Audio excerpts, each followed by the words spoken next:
जलती क्षमा देती है प्रेरणा रोशनी के लिए, बहती हवा देती है प्रेरणा जिंदगी के लिए, जीवन वो जो बने प्रेरणा किसी के लिए।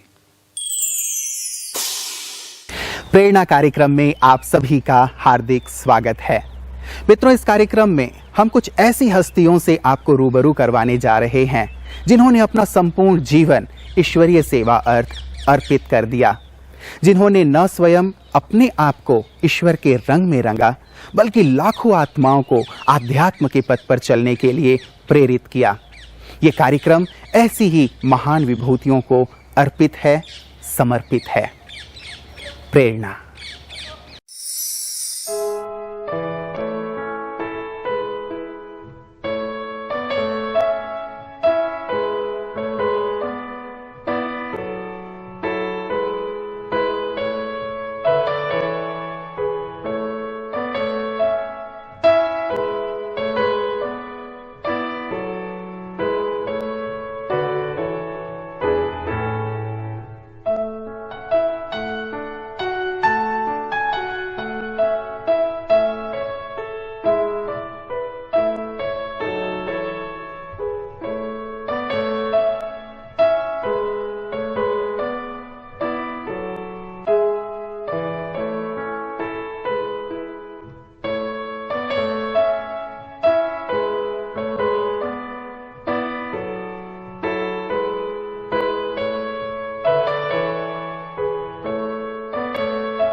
सिखों के तीर्थ स्थान और स्वर्ण मंदिर नगरी अमृतसर साहिब में प्रजापिता ब्रह्मा कुमारी ईश्वरीय विश्वविद्यालय की शाखा संचालिका के रूप में राज दीदी जी निमित्त हैं। आपका जन्म सन 1946 में अखंड भारत के मुल्तान शहर में हुआ। आप बाल्यकाल से ही बहुत धार्मिक थीं। आपने गीता, रामायण और महाभारत आदि ग्रंथों का भी अध्ययन किया। इस धार्मिक प्रवृत्ति के कारण आप सन 1960 में कुरुक्षेत्र स्थित ब्रह्मा कुमारी सेवा केंद्र के संपर्क में आईं। कुछ दिनों बाद मातेश्वरी जगदम्बा से सहारनपुर में मिलने का अवसर आपको मिला। सन 1961 में संस्था के मुख्यालय माउंट आबू में संस्था के संस्थापक पिताश्री ब्रह्मा बाबा से आपकी मुलाकात हुई। माउंट आबू की पवित्र धरनी की ईश्वरीय शक्ति से भरपूर होकर आपने सन 1962 से 1968 तक अमृतसर, बटाला और नाभा में ईश्वरीय सेवाएं प्रदान की। सन 1968 से अमृतसर में ही ईश्वरीय सेवा का कार्यभार संभालते हुए आपने जन कल्याण हेतु अनेक कार्यक्रमों जैसे मेले, प्रदर्शनी, पदयात्रा और सेमिनारों का आयोजन किया। वर्तमान समय आप 60 शिव शक्ति टीचर बहनों के साथ 6 सेवा केंद्रों, 24 उप सेवा केंद्रों तथा 15 गीता पाठशालाओं का संचालन कर रही हैं, जिसमें 4000 से भी अधिक विद्यार्थी आपकी पालना में नियमित इस ज्ञान का रसपान कर रहे हैं। मेरा लौकिक जन्म पाकिस्तान में जिला मुल्तान में हुआ। लौकिक पिताजी बहुत धार्मिक प्रवृत्ति वाले थे, तो हमें भी उसी ही प्रवृत्ति में डाला। हमारी भी रुचि धार्मिक चीज़ों में बढ़ती गई और सुबह जो होता था गीता का पाठ, और जब स्कूल में भी ऐसे धार्मिक स्कूल में डाला जहाँ के रामायण का पाठ चलता था, एक पीरियड रामायण का होता था, और रात्रि को खाना खा के फ्री होके सारा परिवार और आसपास के मोहल्ले वाले भी लौकिक पिताजी भागवत का पाठ करते थे, सारे सुनते थे। तो इसी कारण वो घर भक्तों का घर गिना जाता था। अंदर धार्मिक चीज़ें बढ़ती गई, ईश्वर की तरफ ध्यान भी बढ़ता गया। पर ईश्वर पिता कौन है ये पता नहीं चला। और फिर लौकिक पढ़ाई में भी अच्छी रुचि बढ़ती गई और अच्छी अच्छी चीज़ें जैसे कि डिसिप्लिन में रहना, मर्यादाओं में रहना, ऐसे घर का वातावरण बना हुआ था और वो ही हमें सिखाया गया। लौकिक भाई आत्म प्रकाश भाई जी जो ज्ञान प्रेस में हैं, उन्होंने हमें पहले ज्ञान दिया। उनको पटियाला से मिला और उसके बाद उन्होंने परिवार में जहाँ के कुरुक्षेत्र, उधर जहाँ हमारी ज़मीनें वगैरह थी वहाँ पर आते और हमें ज्ञान सुनाते थे। कुछ भ्रांतियों के कारण कई बातें समझ में नहीं आती थी, पर उन्होंने अच्छी तरह से इस ज्ञान को हमें अनुभव में लाने की कोशिश की और मेडिटेशन में कैसे बैठना है वो हमें सिखाते थे कि आप समझो मैं एक शरीर नहीं, एक आत्मा हूँ। तो जैसे ही उन्होंने आत्मा का लेसन दिया, एकदम ऐसे सुध बुध भूल गई, मालूम नहीं पड़ा कि मैं साकार सृष्टि में हूँ। ऊपर लाइट का तो हल्का सा साक्षात्कार हुआ। इसके बाद हमें ज्ञान की रुचि बढ़ती गई। चाहे हमें कई बातों की समझ नहीं भी आती थी, हमारे घर में त्रिमूर्ति मैगजीन उन दिनों में जब निकली थी वो हमारे घर में आती थी, हम वो भी पढ़ते थे। और उसके बाद मम्मा बाबा के चित्र लगे हुए इतने अच्छे लगते थे। मम्मा बाबा के चित्र देखते अंदर खींच होती थी, बहुत प्यार आता था। पर क्या चीज़ है, कैसे संबंध है, इन बातों की नहीं थी, पर चित्रों में ही बड़ी खींच होती थी कि कौन सा दिन आवे जो ऐसी महान हस्तियों से हम मिले। वो फिर आखिर वो दिन आ भी गया। सहारनपुर में प्यारी जगदम्बा माँ का आना हुआ, जमुनानगर में भी आना हुआ। तो जब हम मम्मा से मिले तो बहुत प्यार के आंसू आने लगे। तो प्यारी मम्मा ने हमें गोद में बिठाया और बोला कि 5000 साल के बाद, बड़ी देर बाद मिले हैं, कोई बात नहीं, अभी आपको माउंट आबू में भी बुलाएंगे।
हम 1961 में प्यारे बाबा से भी मिल लेंगे। बाबा ने इतना प्यार से खींचा, इतना प्यार किया। बाबा ने मेरे से पूछा, बच्ची आपका एम ऑब्जेक्ट क्या है? तो मैं तो अपने भोलेपन से बता दिया कि बाबा मुझे बनना है डॉक्टर। तो बाबा ने कहा, बच्चे बाबा तो आया है डॉक्टरों का भी डॉक्टर बनाने, तो सत्युग में तो डॉक्टर होंगे नहीं, तो आप क्या करेंगे डॉक्टर बन करके?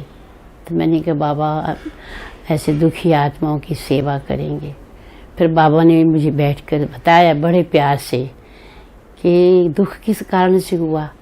बच्ची जो रूहानी डॉक्टर बनेगा वो सब दुख दूर कर देगा, तो दुखों का कारण क्या है वो आप उनको बताना। इस प्रकार बाबा के बोल से मेरे विचार बदल गए। फिर उन्हीं दिनों में ही एक पार्टी दिल्ली से भी आई थी, उसमें भी कुछ मेरे से बड़ी बड़ी कुमारियाँ थी जो नौकरी भी करती थी। तो बाबा ने बहुत ज़ोरदार मुरली चलाई कि ब्रह्मा की बच्ची और शिव की पोत्री फिर करें कौरव गवर्नमेंट की नौकरी, पांडव गवर्नमेंट की नौकरी में लग जाना चाहिए। बच्चियों को तो खूब ललकार करनी चाहिए। इस प्रकार बाबा की ज़बरदस्त बोल, बड़े पावरफुल बोल से एकदम ऐसा विचार बना कि मुझे तो घर जाना नहीं। मैंने बाबा को बोला कि बाबा मुझे भले आप कहीं भी भेज दो। तो फिर बाबा ने कहा मम्मा से मिलो।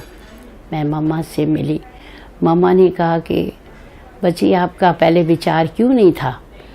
मैंने कहा मम्मा बात ये थी कि उन दिनों में हंगामे बहुत होते थे, 1960-61 की जो बात है, इतने हंगामे होते थे। मुझे और ही तरस आता था, ये बहनें इतना प्यार से सेवा करती हैं और इनको फिर भी इतनी गालियाँ मिलती हैं, हंगामे होते हैं, झगड़े होते हैं। तो इस मैंने इन झंझटों में कौन पड़े। ठीक है, हम अच्छी तरह पढ़ाई पढ़ करके फिर वही तन मन धन जो है बाबा की सेवा में लगाएंगे। और मेरे में इतनी सहन शक्ति नहीं है कि मैं फालतू की बात, जबकि मेरे में वो कमी नहीं हो, और मुझे कोई बोले जैसे हमारी बहनों का कितना पवित्र जीवन है और लोग उनके बारे क्या क्या बोलते हैं। तो ऐसे नजायज़ सहन करना ये मुझे बड़ा मुश्किल लगता है। तो मम्मा ने बड़े प्यार से समझाया, मम्मा ने भी, कि नहीं बच्ची, यूँ तो मैंने अपने विचारधारा बदल ली थी, पर फिर मम्मा ने और पक्का करने के लिए बोला बच्ची हर क्षेत्र में सहन करना पड़ता है। अगर आप नौकरी के चक्कर में जाएं, उसमें हम करते हैं तो भी बॉस की या कर्मचारियों की आपस में कई कुछ सहन करना होता है। लड़की ससुराल घर जाती है, वहाँ भी सहन करना होता है। ऐसा कोई क्षेत्र नहीं जहाँ पर सहन ना करना हो, पर वो तो अल्पकाल की प्राप्ति होती है, अल्पकाल का सुख होता है। लेकिन बच्ची ये जो है हमारे को 21 जन्मों की प्राप्ति है, 2500 वर्षों की प्राप्ति है। उसके आगे तो ये सहन करना कोई बड़ी बात नहीं है, ये तो कुछ भी नहीं है। तो त्याग तपस्या से हमारी सेवा सफल होती है। इस प्रकार मम्मा ने इतनी प्यार की, ज्ञान की लोरी दी। इतनी छोटी आयु में पापा ने छुट्टी देनी नहीं है, तो मैं आपको लौकिक भाई के लिए, जो तब वो आत्म प्रकाश भाई जी कृष्णा नगर में रहते थे, मैं कहूँगी, मैं ये लिखता हूँ लेटर में कि बच्ची को आत्म प्रकाश भाई के पास भेज दो। लेकिन बच्ची आप कहना अपने बाबा को, यानी पिताजी को, कि मुझे अमृतसर जाना है। ट्रेनिंग सेंटर अमृतसर से सबसे अच्छा, जो आप चाहती हो कि मैं आदर्श ब्रह्मा कुमारी बनूं, वो आप वहाँ जाएंगी तो बहुत जल्दी तरक्की कर लेंगी। तो मैंने कहा ठीक है बाबा। जब बाप ने लेटर पढ़ा, उन्होंने कहा बाबा तो आपको आत्म प्रकाश भाई दिल्ली के लिए कह रहे हैं, आप कहती मैंने अमृतसर जाना है। तो मैंने कहा नहीं, मुझे अमृतसर ही ठीक रहेगा। बाबा ने कहा बच्चे अगर जैसे ठीक समझो। तो उन्होंने कहा आप बाबा की बात भी नहीं मान रहे हैं तो आप आगे कैसे बढ़ेंगे। मैं चुप रही। अंदर तो मुझे बाबा ने ही पक्का किया हुआ था कि अगर आदर्श ब्रह्मा कुमारी बनना है तो आप वहीं जाएं तो अच्छा रहेगा। फिर मैं पिताजी आखिर मुझे कह ठीक है, पर ये रास्ता बड़ा मुश्किल है, ये ऋषि मुनि भी हार गए, ये बड़ी असंभव चीज़ है। सोच समझ के 3 रास्ते हैं। आप एक तो जो नौकरी करो पढ़ाई लिखाई करके, दूसरा रास्ता दुनिया में जाना है, तीसरा रास्ता इस तरफ बाबा का बनना है। तो मैंने कहा मुझे तीसरा रास्ता जो है वो बहुत पसंद है, मुझे इधर ही जाना है और ट्रेनिंग में जाना है, अमृतसर ही जाना है। उन्होंने फिर मुझे बार बार कहा, मैंने कहा मैंने सोच लिया। बोला फिर ऋषि मुनि ऐसे ही इतने पावरफुल, वो भी वापस हो गए। हमने भला उनमें आत्मिक बल था, यहाँ तो परमात्मा का बल है। ईश्वर की शक्ति से असंभव कार्य भी संभव हो सकता है। परमात्मा सर्वशक्तिवान है, वो क्या नहीं कर सकता है। इस निश्चय से जब मैंने बोला तो पिताजी कहते ठीक है, जैसे बच्चे की दिल है। फिर मुझे यहाँ पर भेजा। तेरा वो प्यार है बाबा जो समझाया नहीं जाता। तेरा वो प्यार है बाबा जो समझाया नहीं जाता। बरस जाता है नैनों से वो बतलाया नहीं जाता। बस जाता है नैनों से वो बतलाया नहीं जाता। तेरा वो प्यार है बाबा जो समझाया नहीं जाता।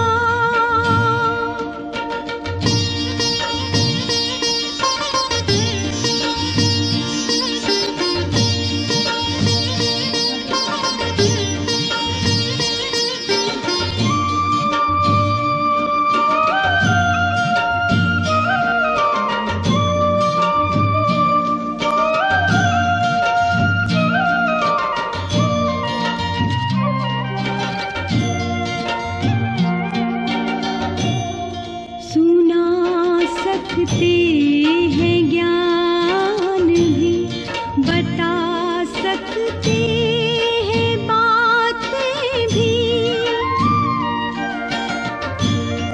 सुना सकते हैं ज्ञान भी, बता सकते हैं बातें भी।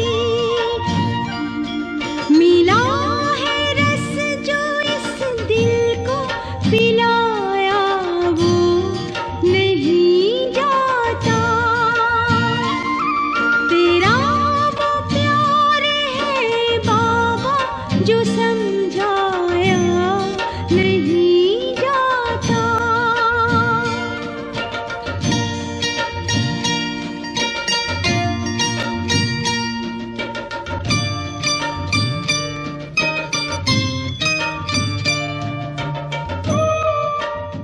फिर थोड़ी देर के बाद मेरे कुछ शारीरिक रोग आ गया। तो उन दिनों में बेगरी पाठ 1962 में तो ये चल रहा था। तो मुझे यज्ञ के लिए बहुत आता था कि मैं बीमारी में मेरा खर्च जो इधर होवे। तो मैंने चंद्रमणि दादी से कहा कि मुझे लौकी यानी कुरुक्षेत्र में भेज दे। वहाँ सेंट्री था पर लक्ष्मण भाई और ये प्रेम बहन वहीं रहते थे, माता पिता भी वहीं रहते थे। तो उन्होंने कहा ठीक है अगर आपका संकल्प है। तो उन्होंने बुलाया लक्ष्मण भाई जी को और मुझे वहाँ भेज दिया। पर जब साकार बाबा को पता चला, सारा समाचार भी दिया, ऐसे बच्चे की दिल थी तो हमें लाना पड़ा। क्योंकि यहाँ था बड़ा बेगरी पार में कि यज्ञ का मैं बोझ क्यों बनूं, मेरे अंदर यही संकल्प था।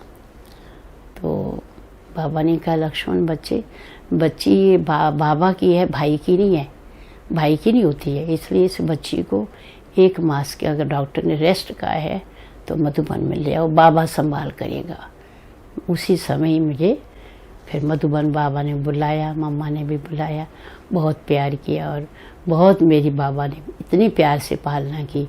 मेरा बाबा ने अपने कमरे में बुला करके वजन किया, कमरे में फ्रूट वगैरह भेजना, हर प्रकार की सेवा, जो कोई प्रकार की कमी ना रहे। फिर मुझे बाबा यहाँ पर ठीक यहाँ में सेट करके फिर ऐसे गए। उसके बाद फिर मैं यहाँ पर ही सेवा मैं करती रही। आसपास के सेंटरों में भी जाना हुआ और चंद्रमणि दादी के ही कनेक्शन में आकर के बहुत पालना ली, बहुत प्यार दिया। कई बार उनकी कोई कमियां होती भी थी तो हम कहते दीदी आप उसको कुछ कहते नहीं हैं। तो हमें वो यहाँ थोड़ी डिस्टर्बेंस होती है। तो चंद्रमणि दीदी ने बड़े प्यार से कहना कि देखो राजबेन, ये उसमें उसको सारे कहें और मैं भी कहूँ, तो जब तक उसका मेरे से पूरा प्यार नहीं होगा, हर एक का सुनती है और मेरा भी सुनेगी, वो बेचारी जाएगी कहाँ। आखिर यहाँ से अगर चली भी गई तो उसका हाथ छूट गया, एक तो हमारे पर बोझ आएगा, दूसरा उनके माँ बाप को चिंता होंगी। अगर थोड़ा सा हम सहन कर लें उसका और उसकी जीवन बच जाए, उसके माँ बाप परिवार को खुशी मिलती रहे, तो ये हमारा कितना सौभाग्य है, हमारा भाग्य ऊंच हो जाएगा। तो इसलिए कोई आत्मा यहाँ से खिसके नहीं, कोई यहाँ से जाए नहीं, बाबा का बना रहे। तो थोड़ा सा सहन करने से हमारे को फ़ायदा कितना और उस आत्मा को कितना फ़ायदा होगा। और हर प्रकार की सेवा देखेंगे, कोई बहन अकेली सेवा कर रही दीदी, खुद आकर के भंडारे में भी सेवा कराना, कोई भी प्रकार की सेवा दीदी को बड़ी अच्छी लगती थी। कहते नहीं मनसा वाचा कर्मणा, ऑल राउंड सेवा करनी चाहिए, हर प्रकार की सेवा करनी चाहिए। तो हमें बैठ कर के सिखाती थी। इस प्रकार दीदी के आगे कैसा भी, चाहे बड़ा होता था, चाहे छोटा होता था, चाहे साधारण व्यक्ति भी आता था, बड़े प्यार से उनको ज्ञान सुनाते रहते थे। तो दीदी के अंदर ये एक बड़ी विशेषता थी। कोई कुछ देता भी था तो हम दीदी कहते नहीं, इसको इसके बदले में कुछ देना चाहिए। जैसे हमारा धर्म सिंह मार्केट म्यूज़ियम खुला, वहाँ पर उन दिनों में तब भी 75 की बात है, तब भी इतना नहीं था भाई कोई पैसे में वो, लेकिन नहीं फिर भी दीदी के अंदर रहता था। नहीं, रिक्शा वाले एक भाई को ज्ञान दिया तो उसने कहा मैं इसका पैसा आने जाने का बहनों का नहीं लूँगा। दीदी बोले नहीं, गरीब का रखना नहीं है, इसको इसके बदले में पूरा सूट का कपड़ा दो, शॉल दो, ठंड में इसको स्वेटर दो। मतलब दीदी के अंदर एक दया भाव, प्रेम भाव, छोटे बड़े की भावना नहीं, सब बाबा के बच्चे, सबकी पालना ठीक होती रही, ये संस्कार हमारे दीदी में बहुत था।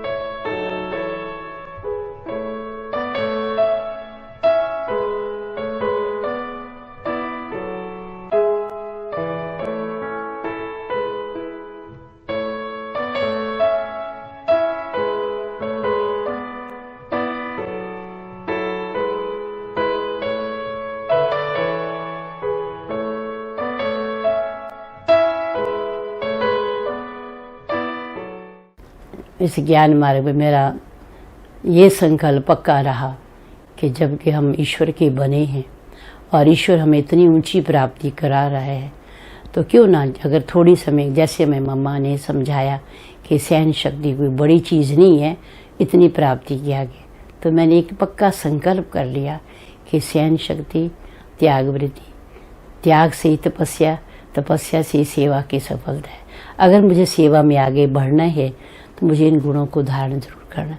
तो मैंने इन नियमों पर अपने आप को पक्का किया और अपने पुरुषार्थ से आगे आगे और बाबा की शक्ति से आगे आगे बढ़ती गई। राजबहन जी को हम पिछले 40 साल से देख रहे हैं, साथ रह रहे हैं और बहुत से गुण इनसे सीखने को मिले हैं। सबसे पहले तो यही बात है कि जैसे ही इस यज्ञ में आना हुआ तो जैसे बहन जी की पालना का संस्कार है ये, क्योंकि चंद्रमणि दादी के साथ रहते थे तो हम सब ने भी ट्रेनिंग जो है वो राजबहन जी से ही ली और सब कन्याओं को ट्रेनिंग देना, उनकी पालना करना, उनका स्थूल सूक्ष्म सब ध्यान रखना, ये बहन जी में हमने बहुत अच्छा गुण देखा और यही सीखने को भी मिला आगे। और जीवन में भी हम इनके देखते हैं, बहुत ही सिंपल और निरहंकारी और त्याग मूर्त विशेषताओं के धनी है। शक्ति स्वरूपा रही, स्नेह भी देती हैं और साथ ही साथ शक्ति देना, ये भी इनकी बहुत विशेषता है। क्योंकि जैसे हम जानते हैं कि लव एंड लॉ का बैलेंस बहुत ज़रूरी है, जबकि इतना नया ज्ञान हम अन्य आत्माओं को देते हैं तो ये दोनों जो चीज़ें विशेषताएं हैं इनसे अन्य आत्माएं परिवर्तन होती हैं। आज दुनिया में फैशन सबसे ज़्यादा है, लेकिन बहन जी इतने ज़्यादा सादगी में हैं। जैसे हमारे चंद्रमणि दीदी भी बहुत ज़्यादा सादगी में थे और उसी प्रकार आगे में बहन जी की भी पालना मिली तो वो भी सादगी जैसे थे। तो सादगी में कैसे हमें अपने वस्त्रों को भी सादगी से पहनना है, कैसे हमें हर चीज़ में प्यार से चलना है, व्यवहार के रूप में ले लें तो भी बहन जी बहुत ज़्यादा प्यार से हमें समझाती हैं कि आपको कैसे सभी से प्यार से चलना है, कैसे बातचीत करनी है, कैसे आपके संस्कार मिलन कम कर सकते हैं, क्योंकि दूसरे के साथ अगर मनमुटाव हो जाता है तो कैसे आपको प्यार से उसको हैंडल करना है। दीदी के अंदर उमंग उत्साह बहुत है कि हर आत्माओं को सेवा में आगे बढ़ाने का, कोई भी आत्मा कैसी भी हो, कमज़ोर हो, हर आत्मा को स्नेह प्यार दे के आगे बढ़ाते थे जीवन के अंदर। डे टू डे लाइफ में मैं उनमें देखती हूँ कि वो प्रेम और शक्ति की देवी हैं। हर आने वाली आत्मा को, चाहे कोई छोटा हो बड़ा हो, उसको प्यार से आगे बढ़ाना, उसमें उमंग उत्साह भरना, ये गुण दीदी में कूट कूट के भरा हुआ है। दीदी में ये विशेषता है कि जैसी भी तरह की आत्मा आए उसको अपना बनाना और एक ऐसा माहौल यहाँ पर देना जिससे वो आत्मा के संस्कार बिल्कुल परिवर्तन हो जाएं। ऑल्सो दीदी जो ये पालना देती वो सबको, भले ऊंचे से ऊंचा, बड़े से बड़ा कोई आए, छोटे से छोटा आए, और over a long period of time ये पालना ऐसी देना जैसे कि एक जादू का माहौल हो और वो बाहर की दुनिया को भूल ही जाए और उसके संस्कार जैसे कि बिल्कुल परिवर्तन हो जाएं। बाबा तेरे हम रहे यही जिंदगी का सार है, बाबा तेरे हम रहे यही जिंदगी का सार है। इस भरे संसार में तेरा प्यार ही आधार है, इस भरे संसार में तेरा प्यार ही आधार है, बाबा तेरे हम रहे।